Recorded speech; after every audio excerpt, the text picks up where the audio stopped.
ಬಿಜೆಪಿಗೆ ಸೇರ್ಪಡೆಯಾಗುವಂತ ನಿರ್ಧಾರವನ್ನ ಸಂಸದೆ ಸುಮಲತಾ ಅಂಬರೀಶ್ ಇವತ್ತು ತೆಗೆದುಕೊಂಡಿದ್ದಾರೆ. ಆ ನಿರ್ಧಾರ ತೆಗೆದುಕೊಳ್ಳೋದಕ್ಕೆ ಏನು ಕಾರಣ ಆಯಿತು ಅನ್ನೋದಕ್ಕೂ ಕೂಡ ಅವರು ಇವತ್ತಿನ ಭಾಷಣದಲ್ಲಿ ಕಾರಣಗಳನ್ನು ಕೊಡ್ತಾ ಹೋಗಿದ್ದಾರೆ. ಅದರಲ್ಲಿ ಡಿ.ಕೆ. ಶಿವಕುಮಾರ್ ಅವರ ವಿಚಾರವೂ ಕೂಡ ಪ್ರಸ್ತಾಪ ಆಗಿದೆ. ಕಾಂಗ್ರೆಸ್ನಿಂದ ದೂರ ಉಳಿಯೋದಕ್ಕೆ ಡಿ.ಕೆ. ಶಿವಕುಮಾರ್ ಕಾರಣರಾದ್ರ ಅನ್ನೋ ಪ್ರಶ್ನೆ. ಬೇರೆ ಯಾವ ಕಾಂಗ್ರೆಸ್ ನಾಯಕರ ಬಗ್ಗೆಯೂ ಕೂಡ ಸುಮಲತಾ ಅವರು ಮಾತನಾಡಲಿಲ್ಲ ಇವತ್ತಿನ ಭಾಷಣದಲ್ಲಿ. ಆದರೆ ಪರೋಕ್ಷವಾಗಿ ಡಿ.ಕೆ. ಶಿವಕುಮಾರ್ ಅವರ ಹೆಸರನ್ನು ಅವರು ಪ್ರಸ್ತಾಪ ಮಾಡಿದರು. ಈ ಹಿಂದೆ ಸುಮಲತಾ ಅವರು ಕಾಂಗ್ರೆಸ್ ಸೇರೋದಕ್ಕೆ ಡಿ.ಕೆ.ಶಿ ಅಡ್ಡಗಾಲ ಹಾಕಿದ್ದಾರೆ ಅನ್ನೋ ವಿಚಾರ ಪ್ರಸ್ತಾಪ ಆಗಿತ್ತು. ಸೊ ಇದೇ ಕಾರಣಕ್ಕಾಗಿ ಇವತ್ತು ಸುಮಲತಾ ಅವರು ಮಾತನಾಡೋ ಸಂದರ್ಭದಲ್ಲಿ ನೀವೆಲ್ಲ ಕಾಂಗ್ರೆಸ್ಗೆ ಹೋಗಿ ಅಂತ ಹೇಳ್ತೀರಿ, ಅಲ್ಲಿ ಗೌರವವೇ ಇಲ್ಲ, ಗೌರವ ಇಲ್ಲದ ಕಡೆ ನಾನು ಹೋಗಬೇಕಾ ಅಂತ ಸುಮಲತಾ ಅಂಬರೀಶ್ ಪ್ರಸ್ತಾಪ ಮಾಡಿ, ಜೊತೆಗೆ ಡಿ.ಕೆ.ಶಿ ಅವರು ಆಡಿದಂಥ ಮಾತೊಂದನ್ನು ಅವರ ಹೆಸರನ್ನು ಬಳಸದೆ ಉಪಯೋಗಿಸಿದ್ರು ಅಥವಾ ಆ ಮಾತನ್ನ ಪ್ರಸ್ತಾಪಿಸಿದ್ರು. ಆ ಮಾತನ್ನೇ ಮುಂದಿಟ್ಕೊಂಡು ನಾನು ಕಾಂಗ್ರೆಸ್ಸಿಗೆ ಯಾಕೆ ಹೋಗಿಲ್ಲ ಅನ್ನೋ ಕಾರಣವನ್ನ ಸುಮಲತಾ ಅವರು ಕೊಟ್ಟರು. ಸುಮಲತಾ ಸುದ್ದಿ ಹೋಗಲಿಲ್ಲ. ಸುಮಲತಾ ಸುದ್ದಿ ಅವಶ್ಯಕತೆ ಇಲ್ಲ. ಕುಮಾರಸ್ವಾಮಿ ಅವರು ವಿಷ ಹಾಕಿದ್ರು ಅಂತ ಹೇಳೋದಕ್ಕೆ ಯಾವ ವಿಷ ಅಂತ ನಾನು ಕುಮಾರಸ್ವಾಮಿಗೆ ಮಾತಾಡಿದ್ದೀನಿ. ಪಾಪ ಕುಂಬಳಕಾಯಿ ಕಳ್ಳ ಹೆಗಲು ಮುಟ್ಟು ನೋಡ್ಕೊಂಡಂಗೆ ಅವ್ರು ಯಾಕೆ ಮಾತಾಡೋಕೆ ಹೋಗಿ? ಅಂಬರೀಷ್ಗೆ ಕಾಂಗ್ರೆಸ್ ಪಾರ್ಟಿ ಏನು ಮಾಡಿದೆ ಅಂತ ದೇಶಕ್ಕೆ ಗೊತ್ತಿದೆ. ಅಂಬರೀಷ್ ಕೊನೆ ಉಸಿರು ಏನು ಹೇಳಿದ್ರು ಅಂತ ಗೊತ್ತಿದೆ. ನಾವು ಯಾಕೆ ಇವೆಲ್ಲ ಮಾತಾಡೋಕ್ಕೆ ಹೋಗ್ತೇವೆ? ಅವ್ರಿಗೆ ಯಾಕೆ ಪಾಪ ಅವರು ತಲೆ ಕೆಡಿಸ್ಕೊಳ್ತಾ ಇರೋದು ನಂಗೆ ಅರ್ಥ ಆಗೋದು. ನಾವು ಸುಮಲತಾ ಇವತ್ತು ಹೋಗಲ್ಲ, ನಾಳೆನೂ ಹೋಗಲ್ಲ, ನಮ್ಗೆ ಅವಶ್ಯಕತೆಯೂ ಇಲ್ಲ. ಅವ್ರವ್ರ ಪಾರ್ಟಿ ಸಿದ್ಧಾಂತ ಏನು ಬೇಕಾದ್ರೂ ಮಾಡ್ಬೋದು. ಅವ್ರ ಪಾರ್ಟಿ ಸಿದ್ಧಾಂತದಿಂದ ಈಚೆ ಬಂದಾಗ ಮಿಕ್ಕಿದ ವಿಚಾರ ಮಾತಾಡೋಣ. ನಿನ್ನೆ ಅಷ್ಟೇ ನೀವು ಬಹುಶಃ ಟಿವಿಯಲ್ಲಿ ಒಬ್ಬ ಹಿರಿಯ ನಾಯಕರು, ಕಾಂಗ್ರೆಸ್ಸಿನ ಹಿರಿಯ ನಾಯಕರು ಹೇಳಿದ ಮಾತುಗಳನ್ನ ಗಮನಿಸಿದ್ದೀರಾ ಅಂತ ಅನ್ಕೊಂಡಿದ್ದೀನಿ. ಸುಮಲತಾ ಅವರ ಅವಶ್ಯಕತೆ ನಮಗೆ ಇಂದೂ ಇಲ್ಲ, ನಿನ್ನೇನೂ ಇಲ್ಲ, ನಾಳೆನೂ ಇರಲ್ಲ ಅನ್ನೋಂಥ ಮಾತನ್ನ ಹೇಳಿದ್ರು. ಕಾಂಗ್ರೆಸ್ನ ಅತಿ ಸೀನಿಯರ್ ಲೀಡರು, ಮುಖಂಡ, ಅದು ಯಾರು ಅಂತ ನೀವು ನಾನೇ ಹೆಸರು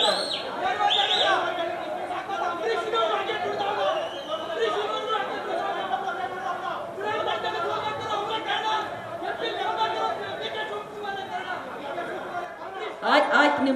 ನಿಮ್ಮ ನೋವು ನನಗೆ ಅರ್ಥ ಆಗುತ್ತೆ. ಆದರೆ ನನ್ನ ಮಾತಿಗೆ ನೀವು ಹೇಳಿ, ನನಗೆ ಗೌರವ ಇಲ್ಲದೆ ಇರೋ ನೀವು ನಮಗೆ ಬೇಡ ಅಂತ ಹೇಳೋ ಕಡೆಗೆ ನಾನು ಹೋಗೋಕ್ಕಾಗತ್ತಾ ಅಂತ ನಿಮ್ಮಲ್ಲಿ ಯಾರಾದರೂ ಹೇಳ್ತೀರಾ?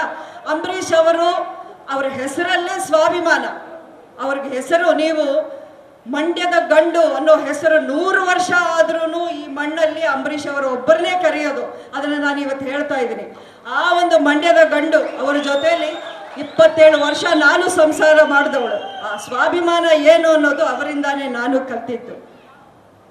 ನನಗೆ ಗೌರವ ಇಲ್ಲದೆ ಇರೋ ಕಡೆ ನನ್ನನ್ನು ಹೋಗಿ ಅಂತ ದಯವಿಟ್ಟು ನಾನು ಕೇಳ್ಕೊತಾ ಇದ್ದೀನಿ. ನನ್ನ ಭವಿಷ್ಯದ ಬಗ್ಗೆ ನನಗೆ ಚಿಂತೆ ಇಲ್ಲ. ಈಗ ನನ್ನ ಜಾಗದಲ್ಲಿ ಇನ್ನೊಬ್ಬರು ಬರ್ತಾರೆ, ಚಿಂತೆ ಇಲ್ಲ. ಆದರೆ ಈ ಮಣ್ಣಿನ ಸೊಸೆ ಅನ್ನೋ ಸ್ಥಾನ ನನ್ನಿಂದ ಯಾರು ಕಿತ್ಕೊಳ್ಳೋಕ್ಕಾಗೋದಿಲ್ವಲ್ಲ. ಅದು ನಿರಂತರ, ಅದು ಶಾಶ್ವತ. ಅಧಿಕಾರ ಬರುತ್ತೆ ಹೋಗುತ್ತೆ, ಪ್ರೀತಿ ಅನ್ನೋದು ಮಾತ್ರ ಶಾಶ್ವತ. ಆದರೆ ಇನ್ನೊಂದು ನಿರ್ಧಾರ ನಾನು ಏನಕ್ಕೆ ಈ ಸಮಯದಲ್ಲಿ ತಗೊಳ್ಬೇಕು ಅಂತ ಅದನ್ನು ನಿಮಗೆ ನಾನು ಮನವರಿಕೆ ಮಾಡ್ಕೋಬೇಕಾಗಿದೆ.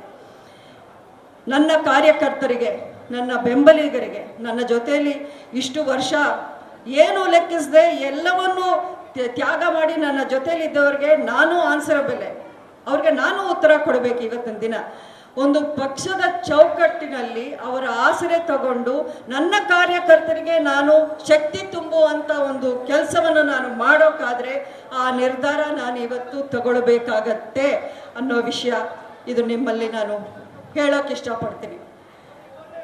ನಾನು ಹೇಳಿದ್ದೀನಿ, ನನ್ನ ಮುಂದೆ ಇದ್ದಂಥ ಆಯ್ಕೆಗಳು ಯಾವುದು? ಇಂಡಿಪೆಂಡೆಂಟು ಬೇಡ, ಕಾಂಗ್ರೆಸ್ ಅಲ್ಲಿ ನಾನು ಬೇಡ ಅಂತ ಅವರೇ ಹೇಳಿದ ಮೇಲೆ ನಾನು ಯಾವತ್ತಿಗೂ ಅಲ್ಲಿಗೆ ನಾನು ಹೋಗೋದಿಲ್ಲ. ಈ ಬಗ್ಗೆ ಹೆಚ್ಚಿನ ಡೀಟೇಲ್ ನೀಡೋದಕ್ಕೆ ನಮ್ಮ ಪ್ರತಿನಿಧಿ ನಂದೀಶ್ ನೇರ ಸಂಪರ್ಕದಲ್ಲಿ. ನಂದೀಶ್, ಸುಮಲತಾ ಅವರ ಮಾತನ್ನ ಕೇಳ್ತಾ ಇದ್ರೆ ಹೋಗೋದಕ್ಕೆ ಮನಸ್ಸಿತ್ತು, ಆದ್ರೆ ಕಾಂಗ್ರೆಸ್ನ ನಾಯಕರೇ ಅಡ್ಡಿಯಾದ್ರು ಅನ್ನೋದು ಖಚಿತವಾಗ್ತಾ ಇದೆ. ಖಂಡಿತ ರಕ್ಷತ್, ಈ ಮಾತು ಕೇವಲ ಇವತ್ತು ನಿನ್ನೆಯದಲ್ಲ. ಕೆಲ ವರ್ಷಗಳಿಂದ ಅಂದ್ರೆ ಕಳೆದ ವಿಧಾನಸಭಾ ಚುನಾವಣೆ ಸಂದರ್ಭದಲ್ಲೇ ಈ ಒಂದು ವಿಚಾರವೂ ಕೂಡ ಪ್ರಸ್ತಾಪ ಆಗಿತ್ತು. ಅಂದ್ರೆ ಕಾಂಗ್ರೆಸ್ನಿಂದ ಆಹ್ವಾನ ಬಂದರೂ ಕೂಡ ತನ್ನನ್ನ ಪಕ್ಷಕ್ಕೆ ಸೇರ್ಪಡೆ ಮಾಡ್ಕೊಳ್ಳೋದಕ್ಕೆ ಒಂದಷ್ಟು ಜನ ಅಡ್ಡಗಾಲನ ಹಾಕ್ತಿದ್ದಾರೆ ಎಂಬ ಮಾತುಗಳನ್ನ ಹೇಳಿದ್ರು. ಅದೇ ಮಾತುಗಳನ್ನ ಇವತ್ತು ಮತ್ತೆ ಮುಂದುವರಿಸಿರುವಂತದ್ದು. ನೇರವಾಗಿ ಏನು ಕಾಂಗ್ರೆಸ್ನ ಉಪಮುಖ್ಯಮಂತ್ರಿ ಆಗಿರುವಂತಹ ಡಿ ಕೆ ಶಿವಕುಮಾರ್ ಅವರನ್ನೇ ಟಾರ್ಗೆಟ್ ಮಾಡಿ ಸಂಸದೆ ಸುಮಲತಾ ಅವರು ಕೂಡ ಮಾತನಾಡಿರುವಂತದ್ದು. ಅಲ್ಲದೆ ನೇರವಾಗಿ ತನ್ನ ಮಾತಿನ ಮೂಲಕವೇ ಡಿ ಕೆ ಶಿವಕುಮಾರ್ ಅವರಿಗೆ ತಿವಿಯುವಂತ ಕೆಲಸವನ್ನು ಕೂಡ ಮಾಡಿರುವಂತದ್ದು. ಅಂದ್ರೆ ಇವತ್ತು ಸುದೀರ್ಘವಾಗಿ ಸಂಸದೆ ಸುಮಲತಾ ಅವರು ಭಾಷಣವನ್ನ ಮಾಡಿದ್ರು. ತನ್ನ ಅವಧಿಯಲ್ಲಿ ಆದಂತಹ ಕೆಲಸ ಕಾರ್ಯಗಳು, ಅಭಿವೃದ್ಧಿ ಕಾರ್ಯಗಳ ಬಗ್ಗೆ ವಿವರಿಸಿದ್ರು. ಅಲ್ಲದೆ ನೇರವಾಗಿ ತಾನು ಬಿಜೆಪಿ ಪಕ್ಷವನ್ನ ಸೇರ್ಪಡೆ ಆಗುವುದಾಗಿ ಘೋಷಣೆಯನ್ನು ಕೂಡ ಮಾಡಿದ್ರು.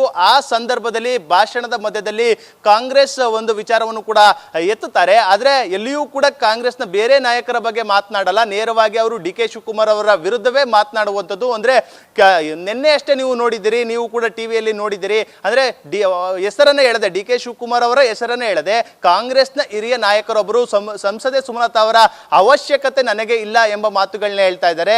ನನಗೆ ಗೌರವ ಇಲ್ಲದಂತಹ ಒಂದು ಜಾಗಕ್ಕೆ ನಾನು ಹೋಗ್ಬೇಕಾ, ಆ ಒಂದು ಪಕ್ಷವನ್ನ ಸೇರ್ಬೇಕೆಂಬ ಮೂಲಕ ಅಭಿಮಾನಿಗಳ ಮುಂದೆ ಒಂದು ಪ್ರಶ್ನೆಗಳನ್ನು ಕೂಡ ಮಾಡಿರುವಂತದ್ದು.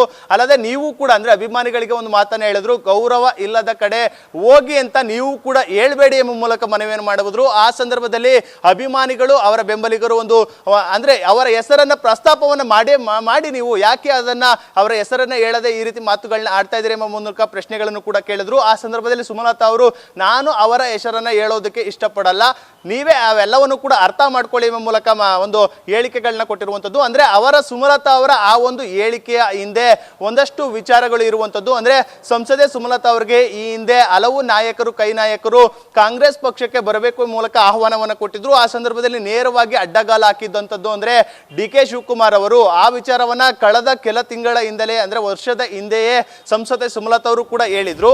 ಇವತ್ತು ಕೂಡ ಅದೇ ವಿಚಾರವನ್ನ ಇಟ್ಕೊಂಡು ಇದೀಗ ಡಿ ಕೆ ಶಿವಕುಮಾರ್ ಅವರ ವಿರುದ್ಧ ಸಮರವನ್ನ ಸಾರ್ತಾ ಇರುವಂತದ್ದು. ಇದು ಎಲ್ಲ ಒಂದು ಕಡೆ ಕಾಂಗ್ರೆಸ್ಗೆ ಒಂದು ರೀತಿ ಭಿಕ್ಷಾಕ್ ಅಂತಾನೆ ಹೇಳ್ಬೋದು. ಯಾಕೆಂದ್ರೆ ಕಾಂಗ್ರೆಸ್ ನಾಯಕರು ಬಹುತೇಕರು ಅಂದ್ರೆ ಕಾಂಗ್ರೆಸ್ಗೆ ಈ ಬಾರಿ ಸುಮಲತಾ ಅವರು ಕೂಡ ಬೆಂಬಲವನ್ನ ಘೋಷಣೆ ಮಾಡಬಹುದು ಎಂಬ ನಿರೀಕ್ಷೆಯಲ್ಲಿ ಇದ್ರು. ಆದ್ರೆ ಅವರ ನಿರೀಕ್ಷೆ ಎಲ್ಲವೂ ಕೂಡ ಉಲ್ಟಾ ಆಗಿದೆ.